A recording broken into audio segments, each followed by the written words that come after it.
assunto é deste dia 16 de abril, conhecido por ser o Dia Mundial da Voz, eu recebo aqui no Comunidade a fonoaudióloga Eliane Bernardi, também professora e coordenadora do curso de fonoaudiologia aqui da Unicesumar, que veio acompanhada do presidente do Conselho Regional de Fonoaudiologia, o senhor Francisco Plesch, ele que é da 3ª região. Gente, prazer enorme recebê-los no Comunidade nesse dia tão importante para vocês, profissionais deste meio. Realmente é um marco para a fonoaudiologia, para a sociedade brasileira, porque em 1999 foi uma iniciativa do Brasil. Nós começamos com o Dia Nacional da Voz.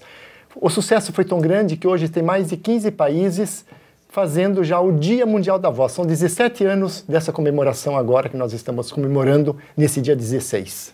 E diversas ações estão sendo realizadas, né, professora? Com certeza. E nós, como uma instituição de ensino acadêmico, nós não podemos deixar passar isso. Os alunos, sem comemorar essa data, fazerem ações que possam lembrar a comunidade e toda a população a importância dos cuidados com a voz.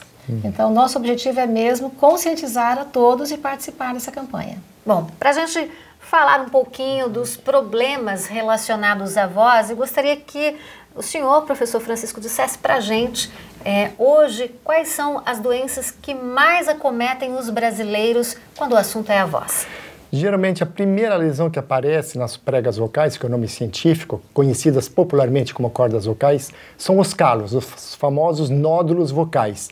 E na maioria dos profissionais da voz, quer seja professores, telejornalistas, radialistas, pessoas que trabalham com televisão, os políticos, enfim, quem usa a voz profissionalmente geralmente começa a ter o problema dos nódulos. Aí tem outras patologias, o pólipo, temos o cisto, temos o edema de Reinke, existem outras patologias que são inerentes ao uso inadequado da voz. E como identificar esses sintomas? Geralmente os primeiros sintomas, a pessoa começa a sentir dificuldade na emissão vocal. Ou ele sente ardência quando usa a voz, fadiga vocal, começa a cansar quando fala um pouco. Após o uso incessante da voz, muitas vezes com 1 ou 2 horas de uso, ele começa a sentir rouquidão, às vezes o pigarro está presente, a voz começa a falhar, esse indivíduo faz mais esforço para falar, então ele começa a ter desconfortos na sua comunicação. Esses são os primeiros sintomas de um problema de voz. Bom, os fatores climáticos também interferem. Nós temos, né, os problemas climáticos, que são os choques térmicos, o ar-condicionado. Temos os problemas também emocionais, muitas vezes, porque a nossa voz, ela sofre as interferências do nosso emocional. Se nós estamos mais felizes, a voz tem um timbre de voz. Se eu fico mais triste, ela tem outro padrão vocal. Então, as interferências emocionais têm uma ação direta na voz. Tanto é que nós temos uma patologia chamada disfonia psicogênica, da qual hoje de manhã eu falei sobre os alunos, é a perda da voz totalmente, ou a ausência da voz, ou então uma voz muito fina, muito fraca, por um problema psicoemocional. Sei bem do que se trata esse problema, porque eu mesma tive uma disfonia psicogênica. E é difícil, olha.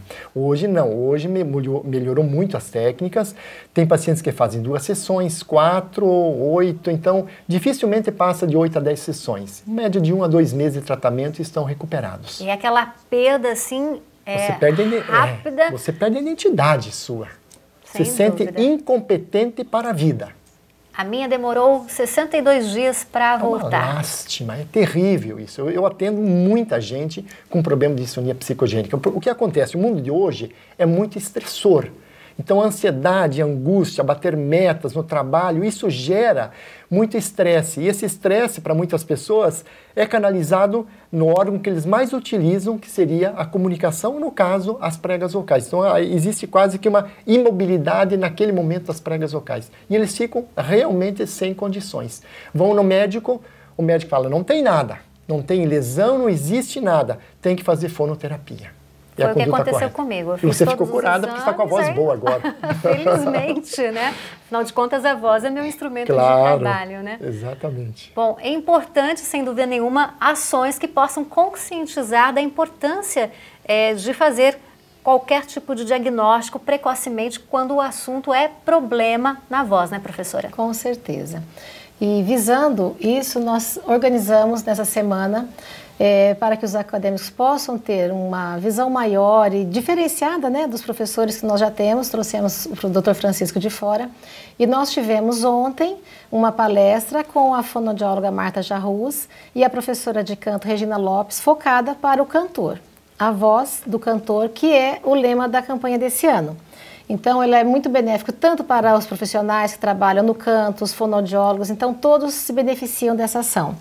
E no dia mesmo, que é hoje, o Dia da Voz, de manhã nós tivemos ações no Colégio Objetivo voltado para as crianças, também porque eles precisam, desde pequenos, se conscientizar, né? Como usar minha voz adequadamente. Como o Dr. Francisco falou, é a nossa identidade, né?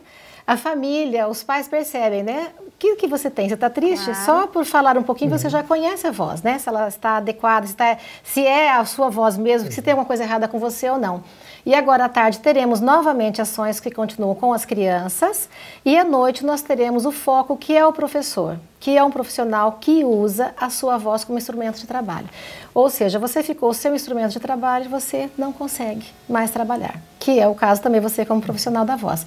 Então hoje à noite nossa ação será no Colégio Objetivo, no auditório, esse bate-papo que nós teremos com profissionais, o otorrino estará nos acompanhando, fonoaudiólogos, a professora de fisiologia que estará falando desde a produção da fala até as doenças mais recorrentes e também do professor, o que ele vai fazer. Não é cirurgia, é fonoterapia. Então ele precisa saber disso. Além de tudo, são os cuidados, né? Porque nós não queremos que ele chegue até lá, nós queremos prevenir isso tudo. Então é o nosso foco da campanha, prevenção e conscientização mesmo da população. Prevenir sempre é melhor do que remediar. Aproveitando o link, em Curitiba nós temos o Programa de Saúde Vocal da Prefeitura, da qual eu faço parte, eu faço treinamento para os professores e atendemos essa demanda populacional. Esse programa é um modelo para o Brasil, existe há 17 anos. Nós tínhamos no início, antes do programa, quase que 10% da população de docentes e educadores afastados por problemas de voz.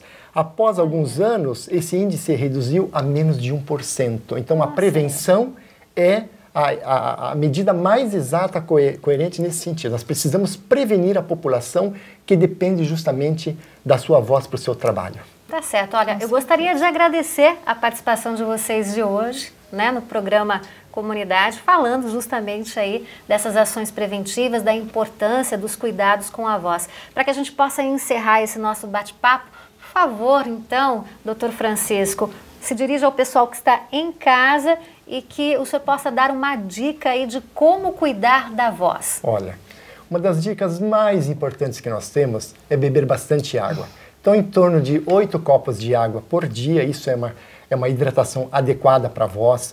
Precisamos nos alimentar adequadamente, dormir bem, ter uma alimentação que evite-se comidas muito gordurosas, comidas picantes, bebidas gaseificadas, que muitas vezes ocasionam e causam refluxo gastroesofágico. Isso pode detonar, pode alterar os problemas de voz. Devemos fazer atividades físicas, devemos ter uma saúde adequada, fazer esportes e jamais gritar demais, cantar sem técnica, rir demais também pode prejudicar a voz. Então nós temos que ter cuidados que são quase que diários, pensando na nossa qualidade vocal, porque a voz ela é muito importante. Só sabe da importância a partir do momento que a pessoa perde essa voz, porque nós, quando perdemos a voz, não somos nós. Então, a população que está nos escutando, os pequenos cuidados são muito importantes para a nossa vida e para o nosso cuidado da voz. Tá certo. Professora Eliane, só endossando? Com certeza, eu quero que todos sejam amigos da voz. Nós temos aqui